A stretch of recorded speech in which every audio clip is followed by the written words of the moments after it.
रहीम अस्सलाम वालेकुम। आपको मेरी आवाज़ आ रही है? अतीक, इमरान, शहनाज साहिबा को तो आ रही है? जी सर, बिल्कुल आ रही है। चलिए बिस्मिल्लाहिर्रहमानिर्रहीम। अच्छा, ऐसा है कि आज का जो टॉपिक है, आज का लेक्चर है, उससे पहले हमने कुछ लेक्चर्स जो है वो शेयर भी किए थे आपको। कल भी एथिकल रिस्पॉन्सिबिलिटीज़ ऑफ फेलोबॉटमिस्ट जो है वो यूट्यूब वाला लिंक भी मैंने शेयर किया हुआ है, तो होपफुली आप सारी चीज़ें जो है वो देख रहे होंगे। वो स्टूडेंट्स जो अभी इन्होंने ज्वाइन नहीं किया और फिर वो रिकॉर्डेड सेशन कल देखेंगे, तो उनके लिए भी यही है कि जितने आप लोगों की लिंक्स आपके साथ शेयर किए जाते हैं, तो ऑब्वियसली ये सारा कुछ जो है वो आपके उसका हिस्सा होता है, आपके कोर्स का हिस्सा होता है। तो ऐसा नहीं है कि आप जिस वक्त ज्वाइन कर ले उसी वक्त से आपका मीटर स्टार्ट हो जाता है और उससे पहले जो है आप उसकी ज़िम्मेदार नहीं है। तो ये याद रखें कि आपको जो चीज़ ग्रुप के अंदर शेयर की जाती है, वो खा यूट्यूब का लिंक हो, वो आपके रिकॉर्डेड सेशन का लिंक हो, वो आपके पीपीटीज का लिंक हो, कोई भी हो, या अगर किसी ने कोई क्वेश्चन पूछा है ग्रुप के अंदर, तो वो भी आपके समझने के लिए है। ठीक है। अच्छा, आज जो हमारे टॉपिक्स हैं उसमें आज हम तीन बेसिक टॉपिक्स जो है, दो तो वो टॉपिक्स है जो कि हमने ऑलरेडी डिस्कस भी किए थे, लेकिन उसको आज हमने थॉरली जो है वो पढ़ना भी है। और उसमें से जो लास्ट टॉपिक है वो बड़ा इम्पोर्टेंट है, क्योंकि अब हमारा काम जो है वो प्रैक्टिकल की तरफ होने की तरफ जा रहा है, जिसमें से आपकी फिलबॉटमी कैसे की जाती है, वैन कैसे पंक्चर किया जाता है, उसमें क्या होना चाहिए, क्या नहीं होना चाहिए। तो अब प्रॉपर जो हमारा फिलबॉटमी का एक कहते हैं ना कि ब्लड लेना या ब्लड किसी ख़ास ट्यूब के अंदर रखना, तो वो आज स्टार्ट हो जाएगा इंशाल्लाह। अगली वीक तक होपफुली ये ख़त्म हो जाएगा और सितंबर में आप लोग अभी से प्लान बना लें, ताकि सितंबर में मैं फिर आपके फ़िज़िकल क्लासेस जो है वो अरेंज करवा सकूँ यहाँ पे। तो उसके लिए आपको फिर ऑलरेडी आप लोगों ने बनाया भी है, आपके जो फिलबॉटमी किट आपने बनाई थी वो आपने अपने साथ लेके आनी है। यहाँ पे आपने एक दूसरे के ऊपर जो है वो कुर्बानी का बकरा बनाना है, ब्लड एक दूसरे से ही लेना है। ठीक है, मैं भी दे दूंगा आप लोगों को ब्लड, कोई इशू नहीं है।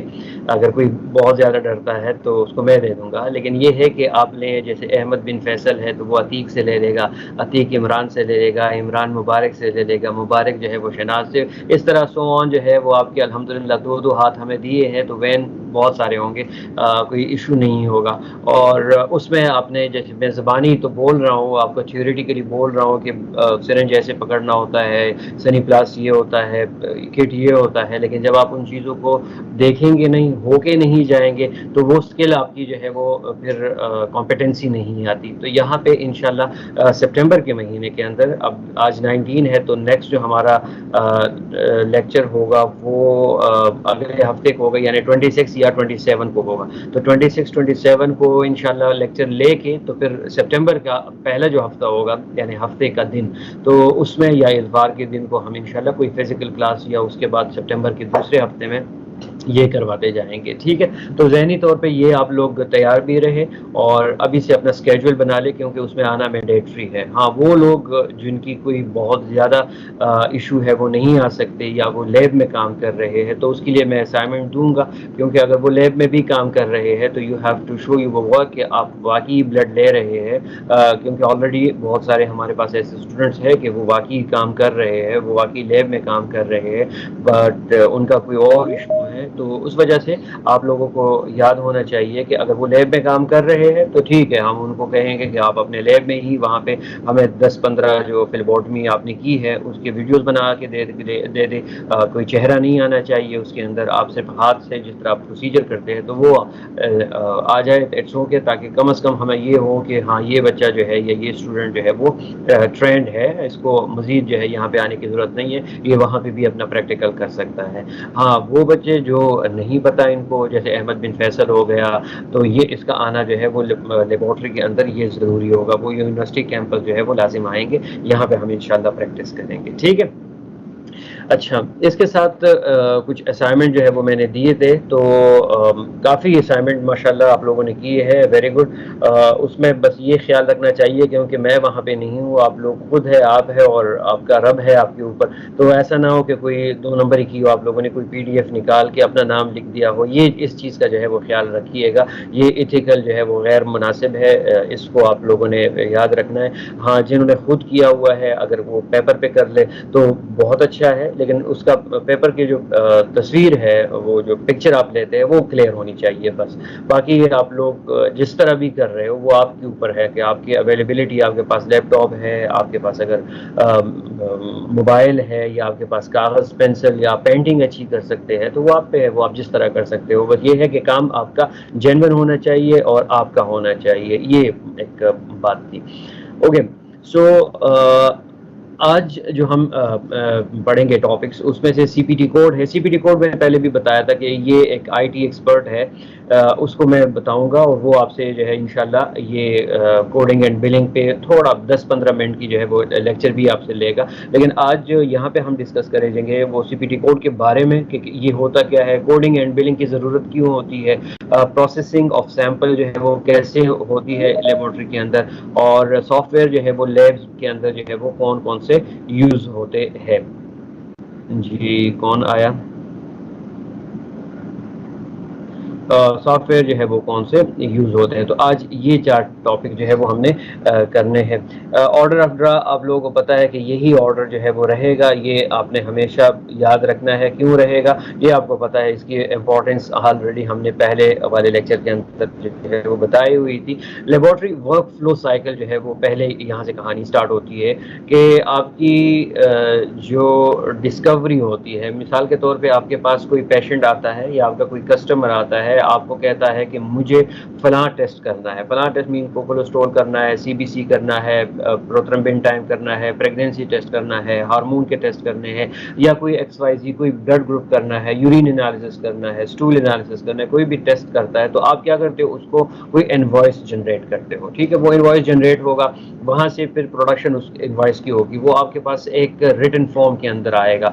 उस रिटन फॉर्म में उसका नाम होगा, उसका एज होगा, उसका सेक्स होगा, उसके टेस्ट होंगे, उस टेस्ट से पहले कुछ कोड्स लिखे हुए होते हैं कि ये कोड है, इतने टेस्ट है, एक्सपेक्टेड टाइम लिखा हुआ होता है, टोटल जो अमाउंट होता है वो लिखा हुआ होता है, और आपके कंप्लीट इनवॉइस के अंदर कभी कभार एक बार कोड भी होता है। कुछ हॉस्पिटल्स के अंदर होता है, कुछ हॉस्पिटल्स के अंदर जो है वो बार कोड नहीं होता। जो जिसमें है तो इसका मतलब ये है कि वो एडवांस सिस्टम को फॉलो कर रहे हैं और वो बार कोड सिस्टम पे जा रहे हैं।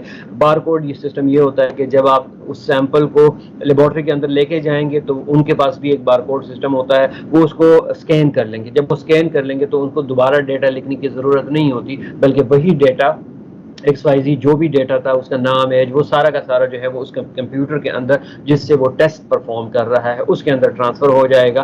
तो रिजल्ट आने में फिर आसानी होती है और इसके अंदर एरर के चांसेस जो है वो कम हो जाते हैं। ओके, डिस्कवरी हो गई, प्रोडक्शन हो गया। इसके बाद अब क्या काम होगा? तीसरा, इनवॉइस जनरेट हो गया, कस्टमर चला गया।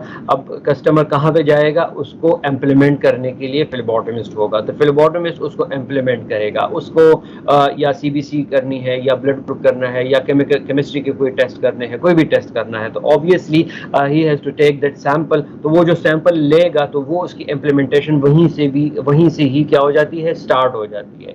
अब वहाँ से वो जो सैंपल लेगा, यहाँ पे अब वो सैंपल लेके उसको अल्लाह हाफिज कर दिया उसने पेशेंट को कि जी आपके इनवॉइस के अंदर लिखा हुआ है कि आपका एक्सपेक्टेड टाइम जो है वो कब तक आना है। तो वो एक्सपेक्टेड टाइम तक जो है वो इंतज़ार करेगा। दो ऑप्शंस होते हैं, या तो वो ऑनलाइन चला जाता है, अगर ऑनलाइन चला जाता है तो उसमें वो उसका यूज़र नेम और पासवर्ड होता है, वो यूज़र नेम पासवर्ड को अपने मोबाइल से ट्रेस कर देगा, उसका पूरा रिपोर्ट आ जाएगी, उसकी पूरी रिपोर्ट आ जाएगी, डॉक्टर को वो मोबाइल दिखाए या उसका प्रिंट फॉर्म निकाले, तो दोबारा उसको लेबोरेटरी में आने की ज़रूरत नहीं होती। लेकिन लेट्स सपोज अगर वो ये वाला सिस्टम यूज़ नहीं कर रहे, या उनका सिस्टम इतना एडवांस नहीं है, ऑनलाइन सिस्टम यूज़ नहीं कर रहे, तो फिर उसके बाद वो क्या करेंगे कि वो खुद आएंगे और वो रिपोर्ट आपसे लेके जाएंगे। ठीक है, तो वो मैं दोबारा बताऊंगा कि यहाँ पे अब इम्प्लीमेंटेशन हो गई। इम्प्लीमेंटेशन के बाद अब क्या होगा कि यहाँ से वो रिपोर्ट जो सैंपल है वो कहाँ पे जाएगा, आपके लैब के अंदर जाएगा। जब लैब के अंदर चला जाता है आपका आपकी टेस्ट या आपका कोई भी सैंपल, तो वहाँ पे वो क्या करेंगे, एवेलुएट करेंगे, ठीक है, उसकी एवोल्यूशन स्टार्ट हो जाएगी, यानी टेस्ट डायग्नोसिस की तरफ लेके जाएंगे। जी सीवीसी आया है, हीमोग्लोबिन कम है तो एनीमिया हुआ। जी आपका कोलेस्ट्रॉल आया है, कोलेस्ट्रॉल ज्यादा है, तो इसका मतलब ये है कि आपका कोलेस्ट्रॉल लेवल ज्यादा है, आपको अपना कोलेस्ट्रॉल लेवल कम करना है। आपकी कोई प्रोथ्रोम्बिन टाइम जो है वो हाई है, जिसका मतलब ये है कि आपको कोई कोगुलेशन का इशू है। आपके थायराइड हार्मोन जो है ऊपर नीचे है, जिसका मतलब ये है कि आपको हाइपरथायराइडिज्म या हाइपोथायराइडिज्म है।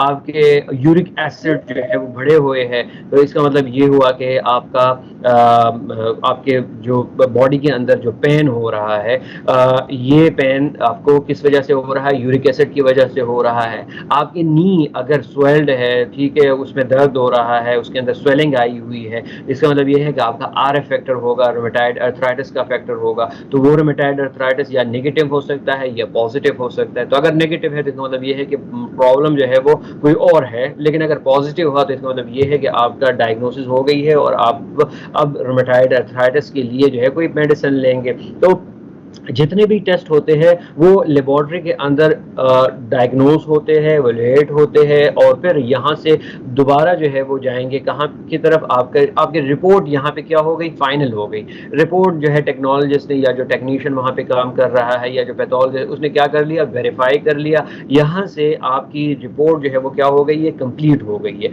अब यहाँ कंप्लीशन के बाद जो है ये रिपोर्ट अब वहाँ पे वो भेजेगा नहीं, बल्कि ऑटोमेटिकली ऑनलाइन सिस्टम के थ्रू या उनके जो लैब का सिस्टम है या हॉस्पिटल का सिस्टम है, वो चला जाएगा आपके रिसेप्शन पे दोबारा, ठीक है। तो दोबारा जब यहाँ पे आ जाएगा तो यहाँ पे दोबारा पेशेंट आएगा, जी 3 बजे मैंने टेस्ट किया था, आपने 4 बजे का टाइम दिया था, टेस्ट आ गया, वो दोबारा जो है वो एंटर करेगा, तो दोबारा जो है वो क्या हो जाएगी, एक रिपोर्ट जनरेट हो जाएगी, दोबारा एक चीज डिस्कवर हो जाएगी, और फिर उसको प्रोड्यूस करेगा। वो प्रोडक्शन जो है वो क्या होगी, उसको वो रिपोर्ट जो है वो आप उसको दे देंगे कि भाई ये आपकी रिपोर्ट है। अब वो क्या होगी, अब इस रिपोर्ट के बेस पे अगेन कोई चीज जो है वो इम्प्लीमेंट होगी। वो इम्प्लीमेंटेशन क्या होगी, ऑब्वियसली ये अब जाएगा, किसको विजिट करेगा, डॉक्टर को विजिट करेगा, फिजिशियन को विजिट करेगा, या इसको जिसने मशवरा दिया था उसके पास जाएगा, तो वो उसको क्या करेगा, अब इम्प्लीमेंट करेगा। तो ये जो इम्प्लीमेंटेशन का जो ये लाइन है या जो साइकिल है, ये बड़ा इंपॉर्टेंट होता है आपके। अगर यहाँ पे फिलबॉटमी में ये इम्प्लीमेंटेशन जो है वो गलत हो गई, यहाँ पे कोई चीज जो है वो आपने मिस मैनेज कर ली या एरर आ गया, तो इसका मतलब ये है कि आपकी डायग्नोसिस ठीक नहीं हुई। एग्जैक्टली सेम जो है वो सेकंड साइकिल के अंदर भी यही इम्प्लीमेंटेशन, आपने अगर मेडिसिन गलत दे दी, इसका मतलब ये है कि आपकी मेडिसिन जो है वो अब आगे ठीक काम नहीं कर रही। अब आपकी जो ट्रीटमेंट, आपकी जो डायग्नोसिस हुई थी, तो उसके मुताबिक वो ट्रीटमेंट नहीं है। तो इस वजह से ये जो लाइन है ये बड़ा इंपॉर्टेंट है। तो ये साइकिल जो है ये क्या होता है, चलता रहता है।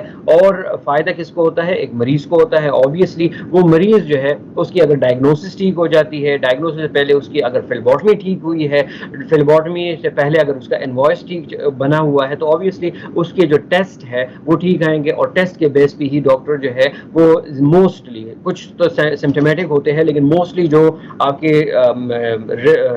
ट्रीटमेंट होती है वो आपकी डायग्नोस के बेस पे होती है। मिसाल के तौर पे मलेरिया आ गया आपका, ओके, तो मलेरिया अगर आपका आ गया है पॉजिटिव, तो ऑब्वियसली डॉक्टर क्या देगा आपको, मलेरिया की मेडिसिन ही देगा ना, क्विनिन या इसका फार्मूला जैसे कोई देगा। आपकी विटामिन डी कम आ रही है, तो डॉक्टर जो है वो आपको फोलिक एसिड तो नहीं देगा, डॉक्टर जो है वो आपको विटामिन डी के ही सप्लीमेंट्स देगा, ठीक है। इसी तरह अगर आपको एनीमिया है, और एनीमिया जो है वो किस टाइप का है, या फोलेट का है या वो आयरन डिफिशिएंसी का है, तो अगर आयरन डिफिशिएंसी का है तो ऑब्वियसली आपको वो मल्टीविटामिन देंगे जिसके अंदर आयरन होगा या जिसके अंदर फोलेट होगा।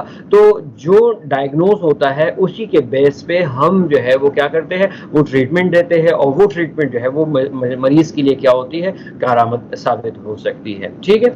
यहां तक कोई क्वेश्चन है?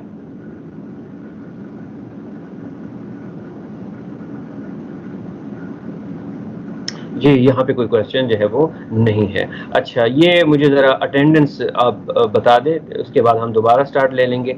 घनश्याम दास जो है वो आया हुआ है?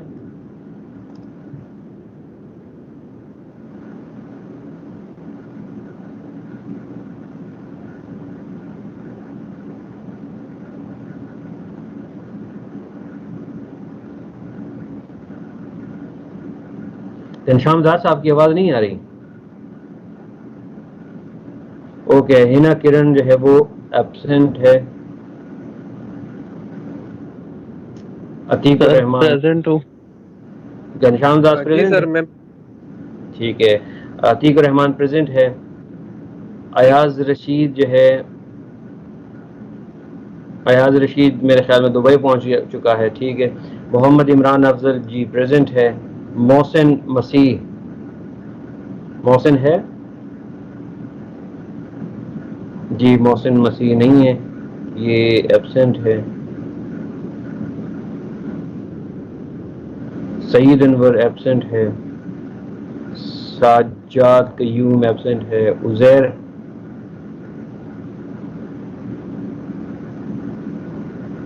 उजैर उजैर भी एब्सेंट है।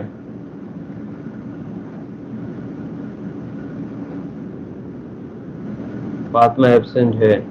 अहमद बिन फैसल प्रेजेंट है। मोहम्मद उसामा माज जी प्रेजेंट सर। प्रेजेंट है आप, ठीक है।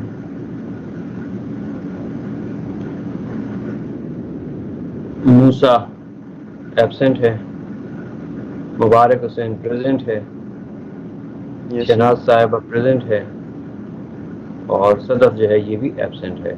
ठीक है, ये जो स्टूडेंट्स रिकॉर्डेड सेशन सुन रहे होंगे तो उनसे मेरी दरख्वास्त है कि बेटा आप लोग अपनी अटेंडेंस जो है वो पूरी करें, वरना एंड पे फिर आपको सर्टिफिकेट की इशू होने में मसला होता है। अगर आपकी 70% से अटेंडेंस कम हो जाती है, बल्कि 75% कम हो जाती है, तो फिर आप लोगों को सर्टिफिकेट इतनी आसानी के साथ इशू नहीं किया जाता, उसके कंसिक्वेंसेस जो है बहुत सारे होते हैं। ठीक है, एक ये चीज़। और दूसरी जो बात थी वो यही थी कि आप अपनी फ़ी जो है वो बर वक्त उसको सबमिट करवा लें। उसको ऑलरेडी मैंने इनवाइस आप लोगों के साथ शेयर की हुई है, तो उसके मुताबिक वो करवा लें। इस तरीके की कौन सी तारीख है उस तक आपकी फ़ी जो है सबमिशन होनी चाहिए। ठीक है, अस्सलाम वालेकुम ओके सर। जी, वालेकुम सलाम। हाँ जी सर, शफीक बोल रहा हूँ मैं। जी शफीक बोले। सर अटेंडेंस मेरी नहीं शो हुई इसमें ना। आपकी अटेंडेंस शो नहीं हुई? नहीं हुई सर।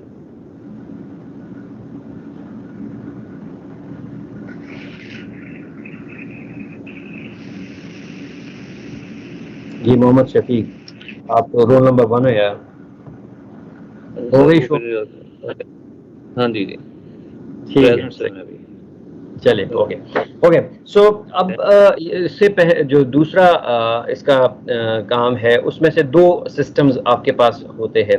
ये आपका लेबॉर्ट्री इंफॉर्मेशन सिस्टम होता है। फिर लेबॉर्ट्री वाले अक्सर जो यूज़ करते हैं वो LIS को यूज़ करते हैं। ये लेबॉर्ट्री इंफॉर्मेशन सिस्टम है। It's a computer software that process, stores and manages data from all stages of medical process and test.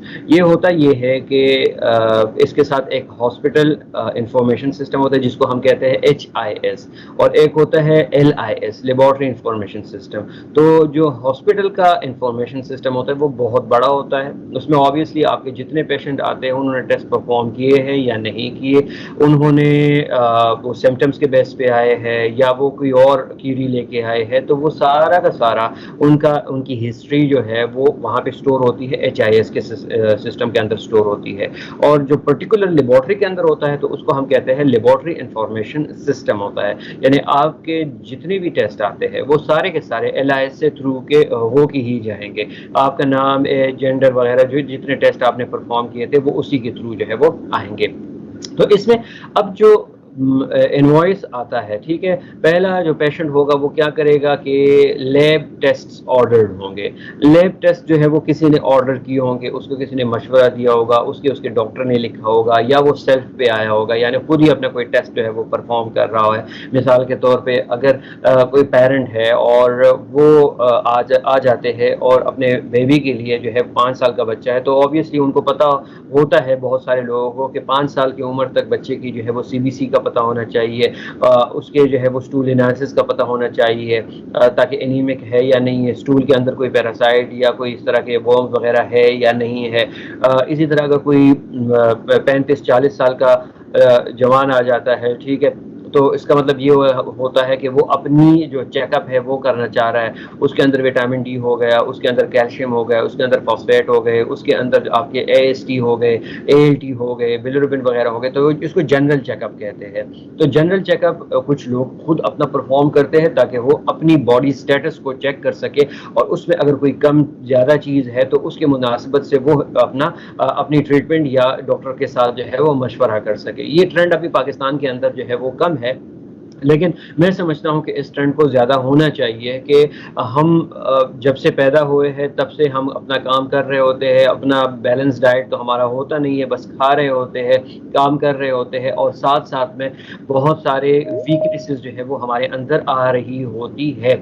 और जब वीकनेस आ जाती है तो हम करते क्या है, जब वीकनेस आ जाती है तो हम अपने मर्ज़ी के मुताबिक जो है वो सेल्फ मेडिकेशन शुरू कर देते हैं, और सेल्फ मेडिकेशन जब भी हम करते हैं तो वो उस नसीब की बात होती है। अगर ठीक हुआ तो ठीक हुआ, ठीक नहीं हुआ तो हो सकता है कि उस मेडिसिन की मुश्किलात की वजह से आपको कोई और प्रॉब्लम आना शुरू हो जाए। मिसाल के तौर पे अक्सर हम एंटीबायोटिक यूज़ करते हैं बग़ैर किसी डॉक्टर के उसके मुताबिक, प्रिस्क्रिप्शन के मुताबिक। हम क्या करते हैं कि भाई मुझे जो है वो कोई इन्फेक्शन हुआ था, फॉर एग्जांपल एब्सेस हुआ था मुझे, मैंने मेडिसिन ली, ऑगमेंटिन ली।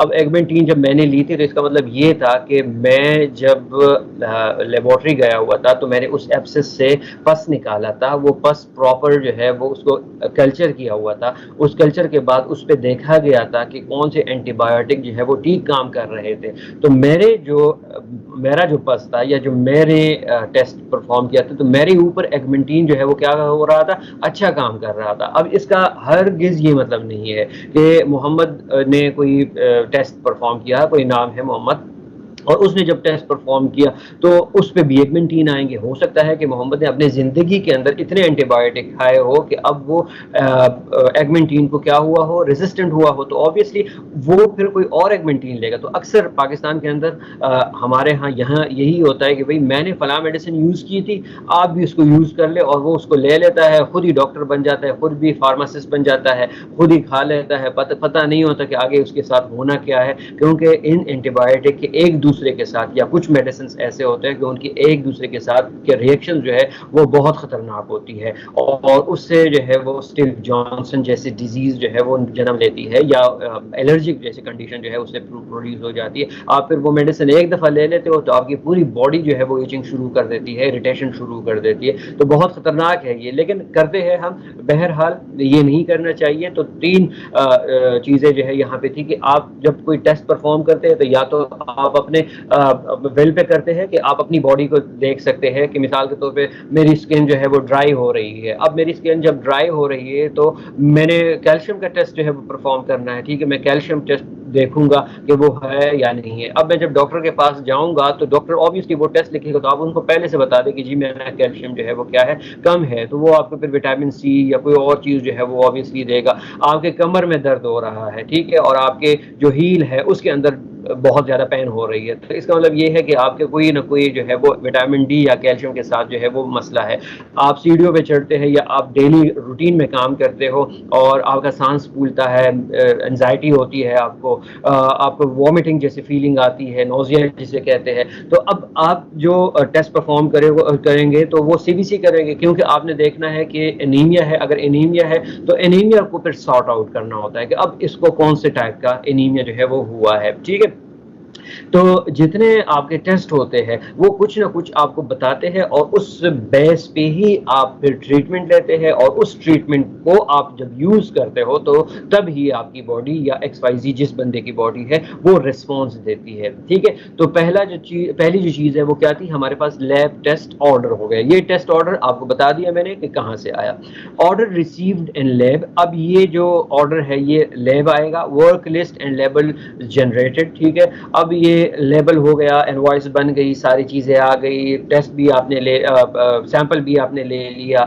अब यहाँ से ये जो सैंपल है या ये जो बास्केट आपने भरा हुआ है डिफरेंट पेशेंट का, तो ये कहाँ पे जाएगा, फ्लेबोटमिस्ट इसको डिस्पैच करेगा। अब ये कहाँ पे डिस्पैच होगा, ये डिस्पैच होगा आपके लेबोरेटरी के अंदर डिस्पैच होगा, ठीक है, ये लेबोरेटरी के अंदर डिस्पैच होगा।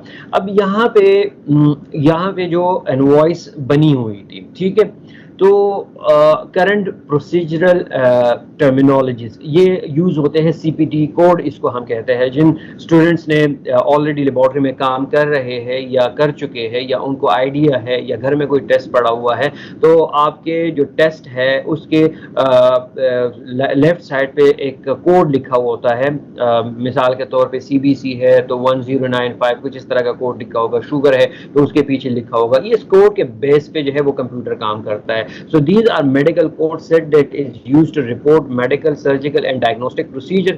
यानी आपका जो सॉफ्टवेयर है और आपकी जो टेक्निकल एक्सपर्टीज है, अब जो सॉफ्टवेयर इंजीनियर है या जो डेटा एनालिस्ट है, जहाँ पे वो काम कर रहा था या जहाँ पे वो सॉफ्टवेयर बना रहा था, उसको सीबीसी और शुगर और कोलेस्ट्रोल और आर फैक्टर और कैंसर और ट्यूमर और इन चीज़ों से उसको कोई इंटरेस्ट तो नहीं है, ना वो इन चीज़ों को जानता है। वो इन चीज़ों के लिए क्या कर देता है, इनके कोड्स दे देता है। वो कंप्यूटर साहब जो है वो उस कोड के बेस पे इस डिजीज़ को पहचानेगा, ठीक है।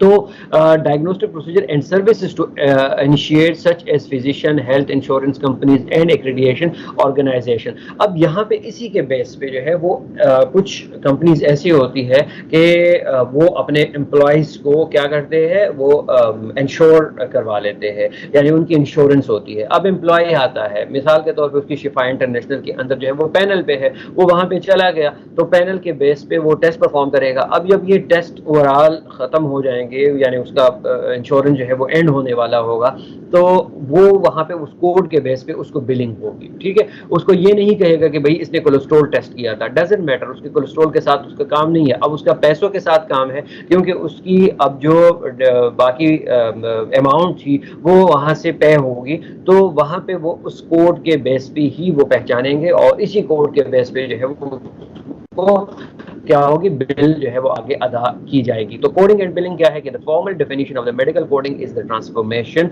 Of a health care diagnosis procedures, medical services and equipment into universal medical alpha numeric codes होते हैं ये, ठीक है। कैसे कोड्स होते हैं, ये ऐसे कोड्स होते हैं। मिसाल के तौर पे ये आप देखते हैं इलेक्ट्रोसीरम है, ये स्पेसिफिक एंटीजन है, तो यहाँ पे 86592 होगा। पैथोजेनेसिस के लिए जो है वो 87045 होगा। अब ये जो कोड होंगे ये आपके न्यूमेरिक हो सकते हैं, लेकिन जो दूसरे कोड होते हैं, मिसाल के तौर पे एक पेशेंट है और उसको ब्रेस्ट कैंसर हुआ, तो ब्रेस्ट कैंसर के लिए जो है उस बिलिंग के अंदर पर्टिकुलर कोड होगा जो कि अल्फा न्यूमेरिक कोड होगा। उसमें ABC वाले वो भी होंगे, अल्फाबेट्स भी होंगे और आगे जो है वो नंबर्स भी होंगे। तो जो ब्रेस्ट कैंसर होगा उसको हम वहाँ पे ये नहीं कहेंगे कि इसको ब्रेस्ट कैंसर है, उसको हम कोड देंगे। वो जो सॉफ्टवेयर इंजीनियर वहाँ पे बैठा होगा, जो डेटा एनालिस्ट का काम कर रहा है, तो वो उस कोड के बेस पे उसको क्या करेगा, पेमेंट करेगा, ठीक है। सो मेडिकल बिलिंग क्या है कि mainly involves entering data with the help of a billing software, submitting insurance claims to insurance companies, following up with the patient, healthcare professionals and insurance providers to make sure the claims are paid for, managing account payment and invoices, investigating denied or rejected claims, ensuring the physician and patient receive reimbursements from insurers, ठीक है, verifying the accuracy of standard healthcare codes used by medical coders to classify services and products. ये जितनी आपके medical billing की significance है वो यही होती है कि आपने किसी को पेमेंट करनी है, किसी का क्लेम देना है, किसी को अमाउंट जो है वो पे करना है, किसी का इनवॉइस रिजेक्ट करना है, किसी का इशू करना है। ये सारी चीज़ें जो है ये किस चीज़ पे चलती है, ये इसी कोडिंग सिस्टम के ऊपर ही चलती है। अब दो कोड्स हो गए, अब इसमें आपने कंफ्यूज नहीं होना। एक वो कोड है जो आप लेबोरेटरी के अंदर यूज कर रहे हो, किस लिए, टेस्ट के लिए यूज कर रहे हो, जो लेबोरेटरिस्ट या रिसेप्शनिस्ट खुद जनरेट कर रहा है उसके लिए लिखा हुआ होता है और उसके बेस पे वो टेस्ट परफॉर्म करता है, ठीक है। एक वो कोड है कि जो आपका मेडिकल बिलिंग के साथ जो है वो यूज हो रही होती है और उसके बेस पे आपको जो है वो इंश्योरेंस या ये जो अभी हमने बात की वो वाली बिलिंग जो है वो होती है। तो दो कोडिंग है, इसको आपने दूसरे के साथ जो है वो कंफ्यूज नहीं करना। ओके, अब जो प्रोसेसिंग का स्टेटस जो है वो स्टार्ट हो गया। यहाँ पे हमने आप लोगों को पहले बताया था कि lab test order received in lab, work list generated, phlebotomist dispatch. अब यहाँ पे लैब टेस्ट जो प्रोसेसिंग का अमल था, तो उसमें क्या था कि फ्लेबोटमिस्ट अब उस पेशेंट को आइडेंटिफाई करेगा, ठीक है। शमीम साहब भी है और बीबी शमीम जो है वो भी एक नाम है, दोनों को हम शमीम कहते हैं। ये नाम जो है वो तकरीबन सेम ही होता है, मर्दों के लिए भी यूज़ हो रहा होता है और ख़वातीन के लिए भी यूज़ हो रहा होता है। सरबत मेल के लिए भी यूज़ हो रहा होता है और फीमेल के लिए भी यूज़ हो रहा होता है। अब फ्लेबोटमिस्ट के पास मर्दाना सरबत आया, लेकिन टेस्ट के अंदर जो है वो क्या है, फीमेल, सारी चीज़ें जो है वो फीमेल की है। टेस्ट के लिए परफॉर्म करने जा रहा है शमीम साहब, ठीक है, उसका भी टेस्ट है पीटी, ओके।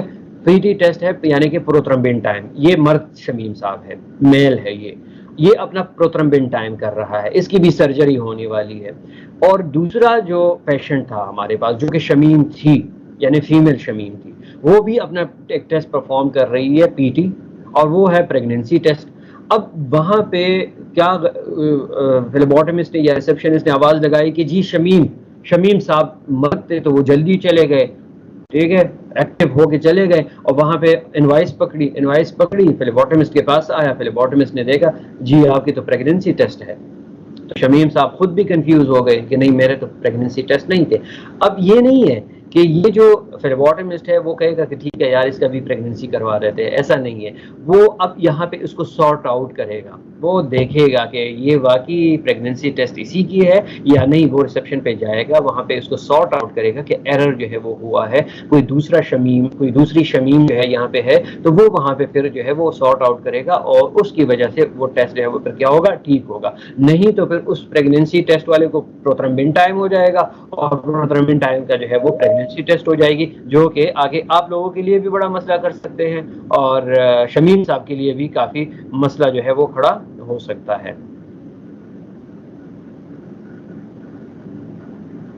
जी सईद डार साहब आप कौन हैं?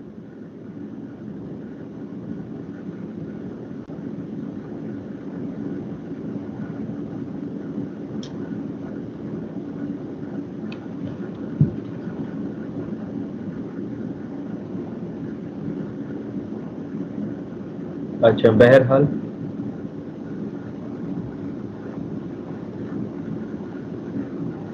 ये लिंक आप कहीं और तो यूज नहीं कर रहे हैं ना? ये सईद डार साहब कोई आए थे, तो जो दूसरों के नामों पे होके आते हैं तो काइंडली वो अपना नाम साथ में लिख दिया करे कि मैं जो है वो उनकी आईडी यूज करके मैं फलां फलां फलां हूँ, वरना फिर हम भी शमीम साहब को शमीम साहब तस्वुर करेंगे और शमीम साहब को कोई और शमीम साहब तस्वुर करेंगे, तो यहाँ पे भी ये इशू जो है वो फिर क्रिएट हो जाएगा, ठीक है। अच्छा, सो पहली जो चीज़ है वो क्या है आपकी, कि पेशेंट आइडेंटिफिकेशन है। आपके टेस्ट की आपके पेशेंट की जो प्रॉपर आइडेंटिफिकेशन है वो लाजमी बात है कि आप उसको इंश्योर कर सके कि ये बाकी यही पेशेंट है, इसी एज का है। या इस एग्जाम्पल को भी छोड़ दें, चले आपके पास दो सेम नाम के कोई पेशेंट आ गए हैं, मिसाल के तौर पे आपके पास तनवीर पेशेंट आ गया है और दोनों मर्द हजरात हैं और दोनों जो है वो सेम टेस्ट परफॉर्म कर रहे हैं। हाँ, एक की एज जो है वो 31 ईयर्स की है और दूसरी की एज जो है वो 61 ईयर्स की है। तो अब यहाँ पे दोनों का सेम सब कुछ चल रहा है। यहाँ पे अब आप जब टेस्ट परफॉर्म करेंगे तो यू हैव टू आइडेंटिफाइड, आपका अपना जो कॉमन सेंस है उसके आप बेस पे आप कह सकते ये 31 साल का तो नहीं हो सकता, ये कितने साल का हो सकता है, 61 साल का हो सकता है। और 61 साल वाले ने अगर लेके आए हैं तो फिर वो 31 साल वाला जो है वो नहीं हो सकता। तो यहाँ पे आपकी जो पहली नज़र है, आपकी वो नज़र जो है वो क्या होनी चाहिए, वो शार्प होनी चाहिए, ताकि आप पेशेंट को आइडेंटिफाई कर सके, विद इन सेकेंड जो है वो आप उसको आइडेंटिफाई कर सकेंगे। नहीं तो फिर आप टेस्ट जो है वो किसी दूसरे का परफॉर्म करेंगे और अल्लाह ना करे, ये तो मैंने सिंपल आसान से फ्रेंडली एग्जांपल दिए, बड़े बड़े ब्लंडर्स हो जाते हैं। लोग ल्यूकेमिक पेशेंट के, HIV पेशेंट के जो आइडेंटिफिकेशन है वो गलत कर देते हैं और उसके बेस पे आपका एक पेशेंट है, मिसाल के तौर पे एक पेशेंट है नोमान और दूसरा पेशेंट है नईम, ठीक है। नईम एक अच्छा खासा बंदा है, उसको कुछ भी नहीं हुआ और वो जस्ट आपकी अपनी CBC करने आया हुआ था फॉर द सेक ऑफ कोई इन्फेक्शन हुआ था और एनीमिक और एनीथिंग एल्स, ठीक है। नईम जो है वो अपना टेस्ट करने आया था। जो नुमान है वो कैंसर डायग्नोज हुआ है और वो कीमोथेरेपी उसकी हो रही है और ऑलरेडी उसके सेल्स जो है वो बड़े हुए हैं, ब्लास्ट सेल आ रहे हैं, बहुत ज़्यादा ल्यूकेमिक जो है वो ल्यूकीमिक सेल्स जो है उसके अंदर आ रहे हैं। तो अब यहाँ पे खुदा न खास्ता नईम साहब को अगर ये नुमान साहब का टेस्ट जो है वो चला जाए, ओके, यानी आपने गलत सैंपल लिया, तो नईम साहब की तो जिंदगी बर्बाद हो गई। वो जो यहाँ से लेके एंड तक जो इसका प्रोसेस होगा वो कितने टेंशन में होगा कि आप पहले तो नईम साहब को बताएंगे कि भाई आपको ये रिपोर्ट आप किसी ऑन्कोलॉजिस्ट को दिखाए, ऑन्कोलॉजिस्ट के पास जाएगा तो ऑन्कोलॉजिस्ट उसको पहले सिनेरियो के अंदर अगर वो अक्लमंद बंदा है और दिमाग रखता है तो वो उसको लाजमी बात है ज़रूर कहेगा कि सेकंड ओपिनियन ले ले, आप दोबारा टेस्ट कर ले। अगर ऐसा नहीं है और वो XYZ किसी दूसरे के साथ मिल गया या उसको सही मशवरा किसी ने नहीं दिया तो नईम साहब तो बेचारे गए, वो तो मरने से पहले मर गए, क्योंकि उसको डायग्नोज हुआ है कि कैंसर है आपका। और नईम साहब बिल्कुल ठीक है, नॉर्मल है, लेकिन उसको कैंसर डायग्नोज हुआ है क्यों? क्योंकि उसको नुमान का सैंपल जो है वो यहाँ पे आया हुआ था। तो ये जो प्रॉब्लम है ये बहुत ज़्यादा ब्लंडर कहलाती है इसको, और ये इसका कोई वो नहीं है, इसके एक्सक्यूज नहीं है। तो ये जो बाकी टेस्ट है ये तो चले हो जाते हैं, लोग मान लेते हैं, कोई इशू नहीं है। लेकिन यहाँ पे अब इस बंदे के बहुत सारे पैसे भी आगे लगने हैं, और वो किस वजह से लगने? आपकी वजह से लग रहे हैं। क्यों? क्योंकि अब इसको शक पड़ गया कि मैंने अब दोबारा टेस्ट करना है, तो दोबारा टेस्ट के पैसे कौन देगा? यही बंदा देगा। उसका अगर बोन मैरो होगा तो उसके 20,000 25,000 जो टेस्ट होंगे वो कौन देगा? वो यही लेगा। उसको जो एंजाइटी हुई, उसको जो टेंशन मिला, उसका जो टाइम बेचारे का खराब हुआ, उसमें अगर उसने कुछ करना था, ठीक है, वो भी आपने ज़ाया कर दिया, तो वो उसकी फिर आप रिकवरी जो है वो नहीं कर सकते। तो दैट्स वाई पेशेंट आइडेंटिफिकेशन फिलबॉटमी के अंदर जो है वो बहुत क्रिटिकल है। ये आपने लाजमी बात है कि इसको आइडेंटिफाई करके ही जाना है, ठीक है। दूसरा क्या है कि फिलबॉटमिस्ट जो है वो अब क्या करेगा? Draw labels specimen. अब पहले जो चीज है वो क्या होगा? वो उसको लिखेगा, मार्कर से लिखेगा उस सैंपल के ऊपर, या अगर वो मार्कर यूज नहीं कर रहे, बारकोड सिस्टम है, तो उसके ऊपर वो स्टिकर लगाएगा। ओके, तो दो चीजें हो गई कि पहले फिलबॉटमिस्ट के पहले की चीज क्या हुई? Patient identification. दूसरी चीज क्या है? Sample identification, test identification. अब वो टेस्ट परफॉर्म करेगा, ठीक है, टेस्ट परफॉर्म करेगा। तीसरी जो चीज है वो क्या है कि टेस्ट प्रोटोकॉल्स है। हर टेस्ट के अपने अपने प्रोटोकॉल्स होते हैं, तो वो टेस्ट प्रोटोकॉल्स भी आपने उससे पूछने हैं। मिसाल के तौर पे अगर वो कोलेस्ट्रॉल टेस्ट परफॉर्म कर रहा है या लिपिड प्रोफाइल टेस्ट परफॉर्म कर रहा है, तो उसके लिए बल्कि ये आप मुझे बता दें जी, मोहम्मद अहमद बिन फैसल,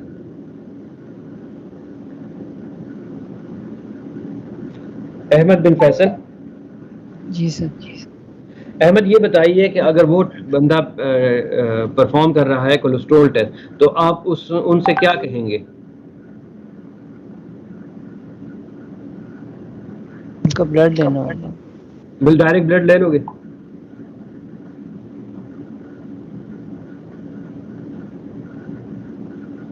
फास्टिंग होती है इसमें? फास्टिंग में होगा, वेरी गुड, ठीक है। उसका टेस्ट इसमें होगा, फास्टिंग के अंदर होगा, सही है। इसी तरह जी कोई और एग्जांपल दे दे शहनाज।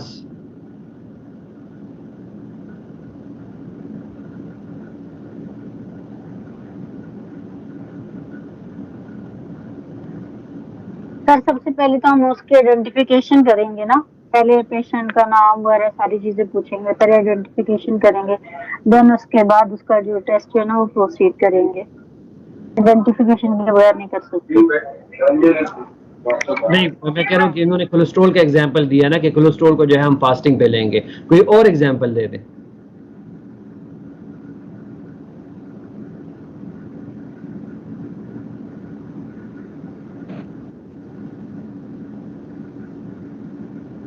जी, कोई एग्जांपल दे सकता है? जी सर, फास्टिंग शुगर हो सकता है, फास्टिंग में लिपिड प्रोफाइल होता है, वो भी सर फास्टिंग में हो जाता है। लिपिड प्रोफाइल जो है वो पूरा फास्टिंग में होता है। आपके cholesterol, triglyceride, HDL, LDL, total lipids, ये आप किस पे करेंगे? फास्टिंग पे करेंगे जी। कोगुलेशन के लिए क्या जरूरी है?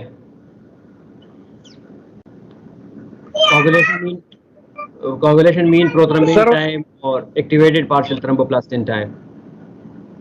सर उसके लिए होता है कि डिस्प्रिन बंदा ना खा रहा हो, आपने ये बताया।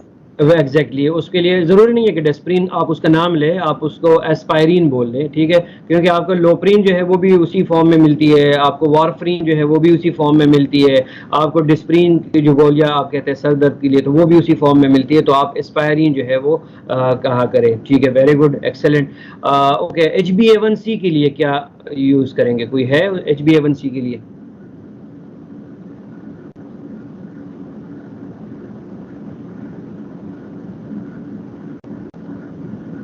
Yes sir. हेलो जी मुबारक।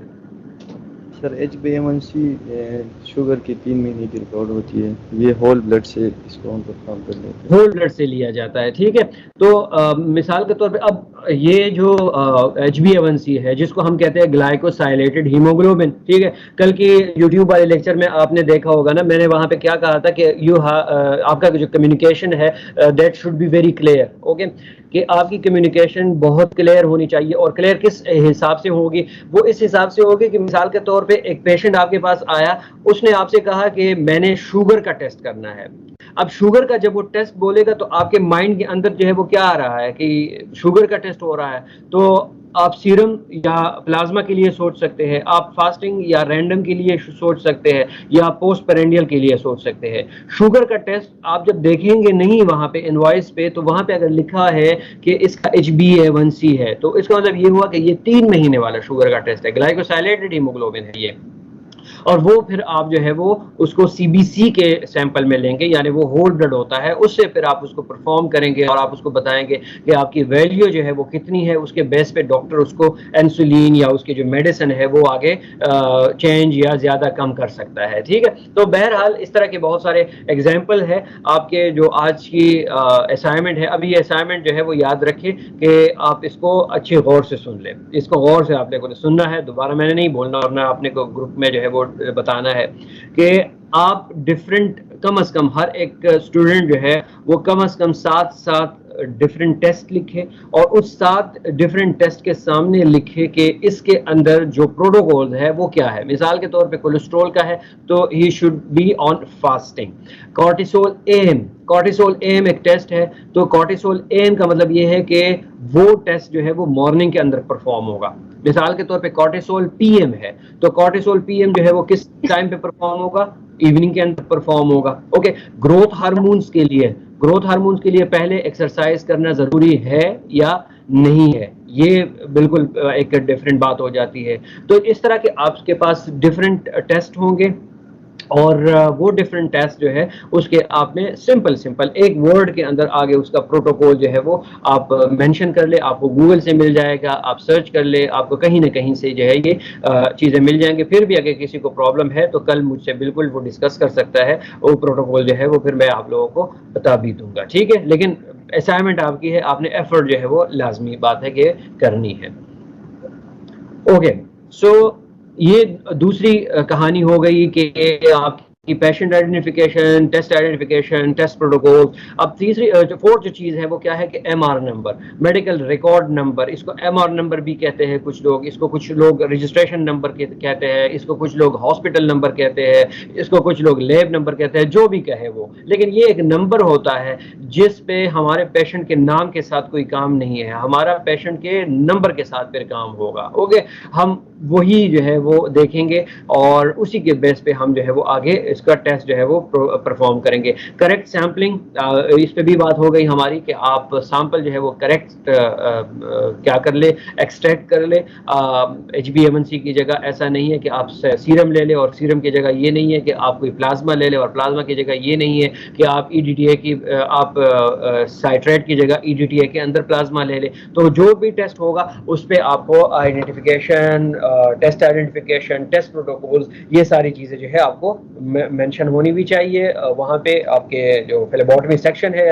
अगर वहाँ पे मेंशन नहीं है तो एटलीस्ट आपको ये चीज़ें जो है वो याद होनी चाहिए, एक और गलती अक्सर हम करते हैं कि मिसाल के तौर पे कोई टेस्ट आ जाता है जो हमने पहले बार सुना होता है, नाम नहीं सुना होता, या वो साल में एक दफ़ा आता है, 2 सालों के अंदर एक दफ़ा आता है और हम उसको बाहर भिजवाते हैं। तो उस वक्त हम फिर कंफ्यूज हो जाते हैं कि इसके लिए प्लाज्मा चाहिए या इसके लिए सीरम चाहिए या इसके लिए होल ब्लड चाहिए। तो इसमें आपको शर्माने की बिल्कुल भी ज़रूरत नहीं होती। आपने पेशेंट को बिठा दे और पेशेंट को कहे कि मैं ज़रा इसके प्रोटोकॉल देख रहा हूँ कि इस सैंपल आपके कौन से ट्यूब के अंदर जाएगी, तो आप वहाँ पे सर्च कर ले। अगर एसओपीज के अंदर है तो वेरी गुड, इट्स फैसिनेटिंग। लेकिन अगर वहाँ पे नहीं है तो आप गूगल पे सर्च कर ले, आप देख ले, आप किसी सीनियर से पूछ ले कि सर ये टेस्ट जो है वो किस में परफॉर्म होंगे। बनिस्बत ये कि आप उसका गलत टेस्ट परफॉर्म कर ले, उससे अच्छा यही है कि आप किसी से पूछ ले और गाइडेंस ले ले, तो ये एक अच्छी बात हो जाती है। Sample receiving end different section, तो अब जो सैंपल है वो हम डिफरेंट सेक्शंस के अंदर लेके जाएंगे। अब लेबोरेटरी के अंदर, एक्सक्यूज मी,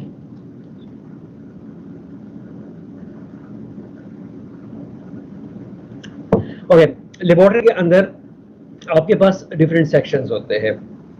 मिसाल के तौर पे मेनली आपका haematology section, microbiology, molecular biology, histopathology, clinical pathology, general pathology, biochemistry, special chemistry, flow cytometry, इस तरह के डिफरेंट सेक्शंस के नाम होंगे। लेकिन मेनली आपके पास जो है वो हेमेटोलॉजी, माइक्रोबायोलॉजी, बायोकेमिस्ट्री, ये तकरीबन हर एक लैब के अंदर मौजूद होते हैं। तो जब फ्लेबोटमिस्ट वहाँ से अंदर जाएगा तो उसके पास जो बास्केट है उसके मुताबिक वो सैंपल उसी सेक्शन के अंदर जो है वो क्या करेगा, रखेगा। ऐसा नहीं है कि वो फ्लेबोटमी का हेमेटोलॉजी का सैंपल वहाँ पे रख दे, केमिस्ट्री के अंदर रख दे और केमिस्ट्री का सैंपल यहाँ पे रख दे, तो अंदर भी लड़ाइयाँ शुरू हो जाएगी और अंदर लड़ाइयों के बाद जो है आखिर में आपको जो है वो मसला पैदा हो जाएगा, फिर प्रॉब्लम होना शुरू हो जाती है।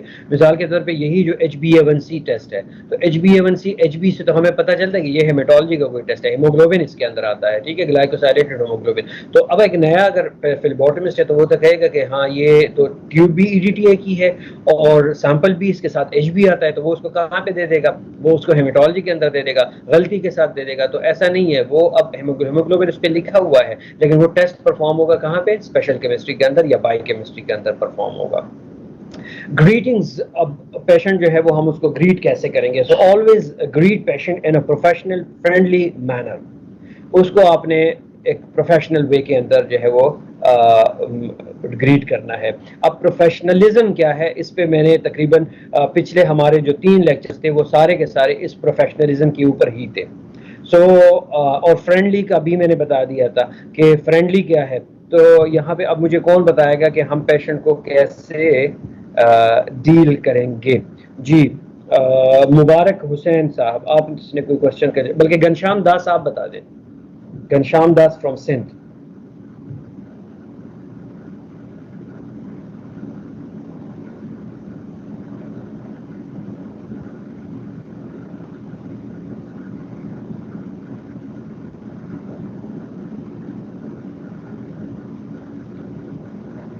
घनश्याम दास ने मोबाइल कहीं रखा हुआ है, वो बाहर घूम रहा है। जी, शफीक तो एक्टिव है, अतीक भी एक्टिव है, इमरान अफजल भी एक्टिव है, शहनाज साहिबा भी एक्टिव है, मुबारक हुसैन भी एक्टिव है। जी, मुबारक हुसैन आप चले बता दें। जी सर, ये बता दे क्वेश्चन मैंने क्या पूछा था, मैं क्वेश्चन ही भूल गया। नहीं सर, क्वेश्चन आपने बताया था पेशेंट को हाँ, पेशेंट की प्रोफेशनलिज्म क्या होगी कि इसको किस तरह आप ट्रीट करेंगे। सर सबसे पहले पेशेंट को हम बिठा देंगे जब लैब या उधर फ्लेबोटमी सेक्शन, सबसे पहले उसको पकड़ोगे, बैठ जाओ। नहीं, उसको किसी चेयर होगी या किसी जगह में बिठा देंगे, जाहिर सी बात है। तो ठीक है, सबसे पहले अगर पेशेंट थोड़ा डरा हुआ है तो जो भी टेस्ट है उसके बारे में उसको बता देंगे, मतलब मैं उसका सैंपल वो ड्रॉ कर रहा हूँ। नहीं, पेशेंट क्यों डरा हुआ है? जाहिर सी बात है, वो ब्लड देने आ रहा है तो वो ऑलरेडी उसमें है, टेंशन हालत में, हॉस्पिटल में आता है, लैब में आता है, किसी प्रॉब्लम के साथ आ जाता है वो। अच्छा, डरा हुआ के साथ आप लगा ले, डरा हुआ के साथ आप लगा ले, अगर डरा हुआ है, अगर डरा हुआ, जाहिर सी बात है वो। तो सबसे पहले उसको बता देंगे, बस एक हल्का सा प्रिक करना है, देन उसके बाद आपका सैंपल ले लेंगे। अगर ज्यादातर ये होता है कि कोई पेशेंट अगर किसी को चक्कर आता है उसने पूछ लेना है को चक्कर तो नहीं आ रहा है, ठीक है। सबसे आपने पेशेंट को रिसीव किया, आपने पेशेंट की इनवॉइस पहले देखनी है, आपने उसका नाम पूछना है, आपने उसको एक स्माइल दी, ठीक है, एक अच्छी सी, मतलब इस तरह की स्माइल नहीं कि आपके दांत नजर आना शुरू हो जाए, लेकिन ये कि कम से कम जो मुस्कुराहट है वो भी एक सदका है, तो उस हिसाब से आपने उसको ग्रीट किया। और फिर आपने उसका, अगर बुजुर्ग है तो आपने उसको बिठा दिया, उसके बाद आपने उसको बता दिया कि टेस्ट ये आपके परफॉर्म होने हैं, एक हल्की सी प्रिक होगी, ये सारी चीज़ें जो है आपने उसको उसी सिनेरियो के अंदर जो है वो क्या करनी है, इनकलकेट करनी है। वो खुद ही बाकी समझदार है कि वो आया किस लिए है, ठीक है। Okay, a good initial impression will earn the patient trust and make it easier and more pleasant to draw a good specimen। अगर आपने उसके साथ जो है वो सही बर्ताव किया है, आप पोलाइट है, आपने उसको सही डील किया है, आपने उसके साथ डिस्कशन कुछ की है, तो वो अंदर से भी क्या करेगा, अच्छा फील करेगा। लेकिन आपने अगर घर से लड़ाई करके आए हैं और गुस्से में है, तो ऑब्वियसली आपकी सारा गुस्सा है वो पेशेंट की तरफ ट्रांसफर हो जाएगा, तो पेशेंट भी सेटिस्फाई नहीं होगा। आप उसको अगर प्रिक भी करोगे तो दर्द भी होगा उसको, तो वो एक अच्छे मूड के अंदर जो है वो नहीं होगा। इस वजह से आपने अपनी सारी लड़ाइयाँ शड़ाइयाँ टेंशन वेंशन जो है वो कहीं और रखनी है, लैब के बाहर। और यहाँ पे आप जो है वो क्या है, एम्प्लॉय है, तो यहाँ पे आप एहतराम के साथ, मोहब्बत के साथ, प्यार के साथ जो है वो क्या करें, पेशेंट को डील करें। Knock on patients door before entering, ये बताइए कि ये हम क्यों करते हैं? जी हिना किरण।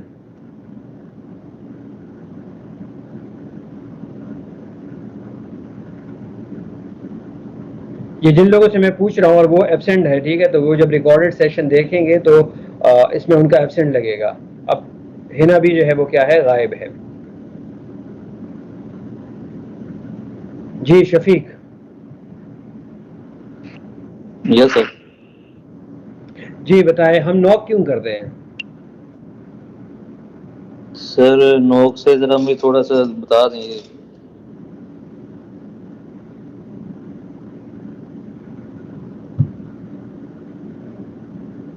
मतलब सर नॉक की थोड़ी टर्म बता दें, मैं फिर आगे करता हूं। Knock on patients door before entering. Knock on patients door before entering. Sir अपना डोर अंदर वार्ड या उसका जो रूम है उससे नॉक क्यों करते हैं, ये पूछ रहे हैं सर आप? ठीक है, एग्जैक्टली इसमें मैं यही समझ रहा था कि आप इसको फॉलो कर रहे हैं या नहीं कर रहे। एग्जैक्टली ऐसा नहीं है कि आपके पास जितने पेशेंट्स होंगे वो आपके पास ही आएंगे लैब के अंदर, जरूरी तो नहीं है ना।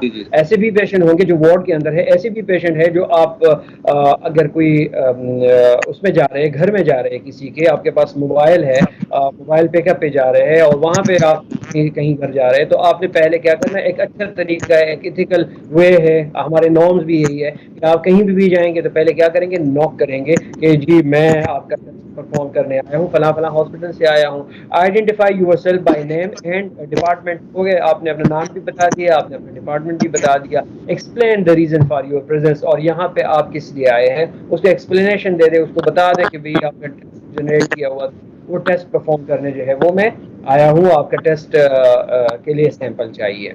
Ethical terms I think. जी मुबारक। जी सर। कुछ बोल रहे हैं आप? सर सबसे नहीं मैं बोल रहा हूँ। ठीक सर। जी शफीक। मैं कहा सर ये it's ethical term I think. क्या चीज़ है ethical term? Ethical terms knock the door and then perform your procedures. हाँ, ये मतलब एथिकल में आता है, बिल्कुल एथिकल में आता है, ठीक है। ये हम जब किसी के घर भी जाते हैं तो क्या कहा जाता है कि आप 3 दफ़ा उनको नॉक कर लें, अगर 3 दफ़ा से वो ज़्यादा टाइम ले रहे हैं तो वापस आ जाए आप, ठीक है, बनिस्बत ये कि आप दरवाज़ा दबाते जाए और उसका पूरा दरवाज़ा निकाल लें। हो सकता है उसका अपना प्राइवेसी हो, टाइम हो। इसी तरह हम किसी के ऑफिस के अंदर जाते हैं, नॉक करके जाते हैं, ठीक है।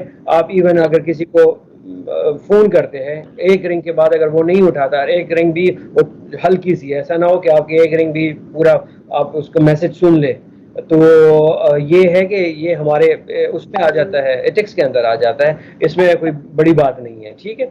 Okay, explain the reason for your presence, ये अच्छी बात होती है कि आप अपना, और ये भी आप देख रहे हैं identify your self by name and department, ये भी एक रिलीजियस वो है, हमारे कोर्स के अंदर आता है, हदीस में है बाकायदा कि आप जब किसी के घर को भी नॉक करते हैं तो वहां पे आप उनको ये ना कहे मैं आया हूँ, हु इज मैं कोई नहीं है, आपने उसको बताना है मैं तनवीर तारा या मैं मोहम्मद शफीक फिलिपोटमिस, मैं उसका वर्ड जो है वो क्या होना चाहिए, क्लैरिफाई होना चाहिए, ठीक है। तो इस वजह से ये सबके जो है वो रिलीजियस पॉइंट ऑफ व्यू से भी बेस्ट है, और उसी चीज़ों को जो है वो अपने मेडिकल के अंदर भी जो है वो इनकलकेट किया हुआ है, तो ये सारी चीज़ें जो है वो एक दूसरे के साथ मिलते जुलते हैं, कोई इशू नहीं है। ओके, कलेक्शन ऑफ ब्लड, फिर आपने उसका क्या किया, आपने ब्लड लेना शुरू कर दिया, और the more relax and trust your patient the greatest chance of a successful traumatic when puncture. ऐसा होता है कि कभी कभार हम जब ब्लड लेते हैं और पेशेंट डरा हुआ हो तो उसके वेन जो है वो बिल्कुल डायलेट हो जाते हैं, सॉरी कॉन्ट्रैक्ट हो जाते हैं, तो वो ब्लड निकलने में प्रॉब्लम आ जाती है। अगर वो डरा हुआ हो वो ब्लड नहीं निकलता। आपने जितने एक्सपीरियंस लोग हैं यहाँ पे तो अक्सर यही होता है, फिर आप एक हाथ से दूसरे हाथ में, दूसरे हाथ से तीसरे में, तीसरी जगह पे, तो वहाँ पे जाते रहते हैं, लेकिन वो एक्चुअली उसके पीछे चल क्या हो रहा होता है, यही होता है कि आपके जो पेशेंट है वो डरा हुआ है, उसको आपने ट्रस्ट में ही नहीं लिया। आप कि हो सकता है कि आपका चेहरा, आपकी जो बॉडी, आपकी जो फिजिकल अपीयरेंस वो इतनी खतरनाक है कि वो शायद आपसे डर गया हो, तो आप उसको थोड़ा बहुत जो है वो रिलैक्स कर दे। पर्टिकुलरली जो बच्चे होते हैं उनको तो आपने कोई मजाक शजाक भी कर ले तो कोई इशू नहीं है, उनको आप किसी खेल कूद के वो लगा दे, कोई बॉल दे दे, कोई खिलौना दे दे, टॉयज वगैरह दे दे, ताकि वो उस पर रहे और आप डायरेक्ट उनका ब्लड ले लें। तो ये एक अच्छा वो है, प्रोसीजर है।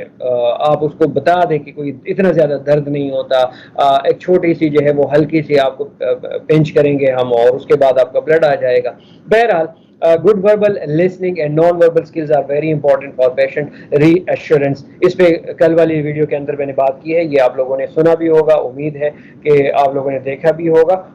उसके बाद make sure the name, medical record, number and date of birth on your order requisition match those on the patient's arm band. अगर पेशेंट बोर्ड के अंदर है तो वो बेचारा बीमार है, वो आपके साथ बात नहीं कर सकता, हो सकता है कि वो दूसरी कोई लैंग्वेज यूज कर रहा हो, तो फिर आपने उसको कैसे डील करना है। आपने उसके उठा के नहीं पूछना भाई उड़ जाओ, नाम क्या है तुम्हारा, ऐसा नहीं करना। हो सकता है वो बेचारा बीमार हो सकता है वो उस बोलने के काबिल ही ना हो, तो वहाँ पे अपने आइडेंटिफाई। और यहाँ पे पाकिस्तान के अंदर एक और चीज़ बड़ी अच्छी है कि पेशेंट कभी कभार जो है वो बेचारा वॉशरूम के अंदर हो या कहीं और हो, या हो सकता है उसको कोई प्रोसीजर के लिए लेके गया हो, तो उसके बेड पे जो है वो अटेंडेंट हो जाता है। अटेंडेंट हो सकता है आपने अटेंडेंट से ब्लड ले लिया, तो फिर क्या करेंगे, और अटेंडेंट भी बेचारा मेरे तरह सीधा सादा सा हो, वो कहेगा अच्छा चले ब्लड तो ले लिया है, अब मैं क्या करूँ, उसी टेस्ट को जो है वो आगे परफॉर्म कर लेता है। तो ऐसा नहीं है। आपने वहाँ पे कैसे आइडेंटिफाई करना है, तो you have to check his arm band, उसके कलाई के इर्द गिर्द एक बैंड होता है, उसके ऊपर उसका MR नंबर, उसका नाम और उसका वार्ड नंबर जो है वो लिखा होता है, उसको आपने चेक करना होता है। Verify the patient's identity by politely asking them to state their full name. ये वही जो आप लैब में कर रहे थे वही चीज़ आप यहाँ पे भी कर रहे हैं। तो अगर वो अपना नाम बता देता है तो बहुत अच्छी बात है, और अगर नहीं बताता तो उसके अटेंडेंट से पूछ ले। अगर फिर भी नहीं बताता तो आप श्योर हो कि आप जिस आर्म बैंड पे नाम देख रहे हो और MR नंबर देख रहे हो वो और आपके इनवॉइस दोनों जो है वो एक दूसरे को मैच कर रहे हैं या नहीं कर रहे। तो अगर मैच कर रहे हैं वेल एंड गुड, आप अपना प्रोसीजर स्टार्ट कर लें। Properly identify patient and specimens is probably the single most critical part of your job। इस पे हमारी स्टार्ट में बात हो गई है कि ये कितनी इंपॉर्टेंट चीज़ है। बहुत सारे एग्जांपल्स भी मैंने दे दिए आप लोगों को। The consequences of misidentifying a specimens can be a life threatening। Okay, ये भी जैसे कैंसर की मैंने मिसाल दी, HIV की मिसाल दे दी। HIV की मिसालें बहुत है, इवन ये मेरे ख्याल में एक हमारा करीबी पड़ोसी मुल्क है, उसमें ही हुआ था कि एक पेशेंट था और उसका गलती के साथ जो है वो HIV पॉजिटिव आ गया था। और हमारा एक माइंड है कि HIV एक फीमेल पेशेंट थी। हमारा HIV अगर किसी का पॉजिटिव आ जाता है तो अल्टरनेटिव यही होता है कि अल्लाह ना करे कि उसने कोई XYZ गलत काम किया होगा या वो किसी गलत काम का हिस्सा रह चुका होगा। तो बहुत सारे और भी वजह है कि ट्रांसफ्यूजन की वजह से भी हो सकता है, कोई और वजह से भी हो सकता है। लेकिन ये है कि उनको जब पता चला कि HIV पॉजिटिव है तो उन्होंने उसको डायरेक्ट जो है वो कत्ल कर दिया। तो इतना बड़ा जो है वो ब्लंडर हो सकता है। और इवन हमारे यहाँ भी यही पे कल्चर अभी इतना एडवांस तो नहीं हुआ। अब भी हम एक बात कर देते हैं और उसके बाद नारे तकबीर अल्लाह अकबर करके जो है वो पूछते नहीं है एग्जैक्ट वो सिचुएशन क्या थी, क्या हुआ है, नहीं हुआ। लेकिन एक बंदा चीखता है और दूसरे उसके पीछे लग जाते हैं। तो याद रहे कि ये चीज़ लेबॉर्ट्री के अंदर भी ऐसी ही इम्पॉर्टेंट है जिस तरह बाकी हमारे सोशल माशरे के अंदर जो है ये चीज़ें इम्पॉर्टेंट है कि आप एक चीज़ को जब लेते हैं, एक टेस्ट को आइडेंटिफाई करते हैं, तो वो आपके लिए श्योर हो कि हाँ ये मैं जो टेस्ट ले रहा हूँ ये यही टेस्ट है, इसको मैं परफॉर्म कर रहा हूँ, किसी को धोखे में ना रखे। और अगर लेट सपोज कोई गलती हो गई है और आपको फिर रियलाइज हो चुका है तो उस पर आप पर्दा ना डालें, अपने सुपरवाइजर को कन्फेस्ट करें, अपने उस पेशेंट को बता दें कि ये टेस्ट ऐसा हुआ है, गलत हुआ है, वरना बाद में मसाइल जो है वो हो सकते हैं। अल्लाह ना करे कि ऐसे मसाइल पैदा हो, लेकिन ऐसे मसाइल होते रहते हैं। ठीक है। Never rely on patient's names on the door or above the bed. Patients are frequently moved from room to room. तो किस चीज पे रिलाई करेंगे? जी, कोई आंसर देगा?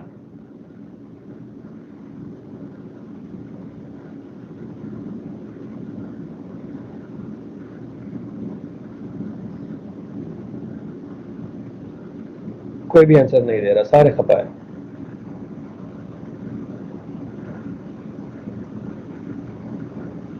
Yes sir. कह रहे हैं कि डोर के ऊपर जो नाम लिखा हो उसके ऊपर आप रिलाई ना करें। तो किस चीज पे रिलाई करेंगे? समझ नहीं आ रही सर, क्या कह रहे हैं? क्वेश्चन समझ नहीं आ रही।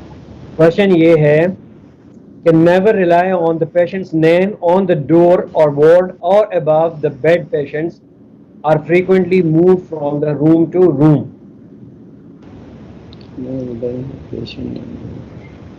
सर उसके जो आर्म बैंड है उस पे जो नेम होगा उस पे रिलाई करना चाहिए या पूछ लेना। आर्म बैंड है उसी पे हम क्या करेंगे, फिर उसकी कंफर्मेशन करेंगे। ठीक है। हो सकता है रूम जो है उसने शिफ्ट किया हो लेकिन अभी नाम वहां पे हो, फिर भी हम पाकिस्तानी है, हो सकता है हम डिले हो जाए।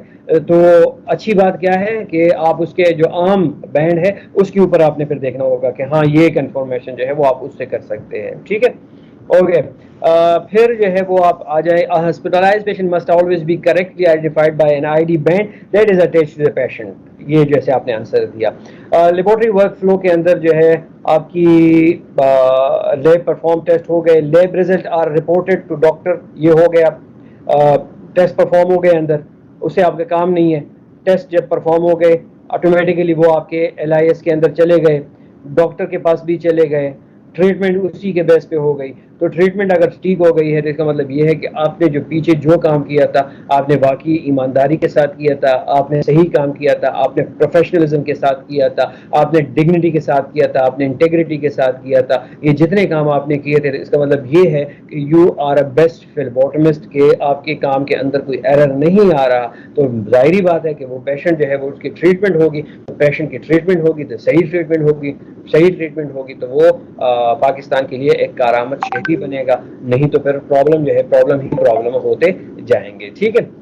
तो ये आपका ये वाला टॉपिक था कि जब हमारे पास कोई पेशेंट आता है हमने उसको आइडेंटिफाई कैसे करना है, हमारे फेलोबॉटमिस्ट के अहाते में जो है कौन कौन सी रिस्पॉन्सिबिलिटीज़ आती है, और फिर लैब के अंदर हमारा क्या काम है, हमारी वहाँ पे क्या क्या रिस्पॉन्सिबिलिटीज़ है। जितने टेस्ट परफॉर्म होते हैं तो उनके बारे में हमें जो है वो मालूम होना चाहिए कि टेस्ट कौन कौन से हो रहे होते हैं। कुछ टेस्ट में आप लोग आगे आने वाले लेक्चर्स के अंदर भी बताऊँगा, कुछ टेस्ट मैंने आज आप लोगों के साथ डिस्कस भी किए कि ये टेस्ट जो है बड़े इंपॉर्टेंट होते हैं और इसकी वजह से आप जो है वो टेस्ट किस लिए करते हैं। तो ये था आज का topic, laboratory work flow cycle. अब एक और छोटा सा टॉपिक है और उसमें आपका नीडल स्टिक इंजरी बड़ी ख़तरनाक एक चीज़ है। ये एक एक्सीडेंट या इंसिडेंट होता है। अब इसमें आप लोगों के इंटरेक्शन मुझे चाहिए, और पर्टिकुलरली वो स्टूडेंट्स जो लैब के अंदर काम कर रहे हैं।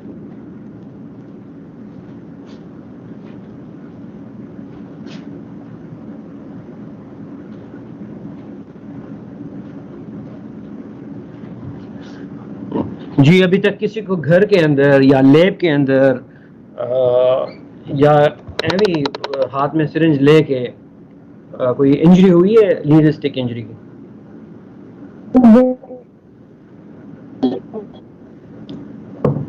मेरी एक दफा हुई। अच्छा, आपकी एक दफा हुई थी, तो क्यों हुई थी? उस दिन काम ज्यादा था?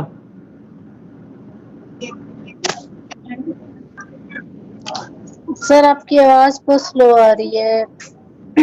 अच्छा, मैं पूछ रहा हूँ कि क्यों हुई थी इंजरी? आपका काम उस दिन बहुत ज्यादा था?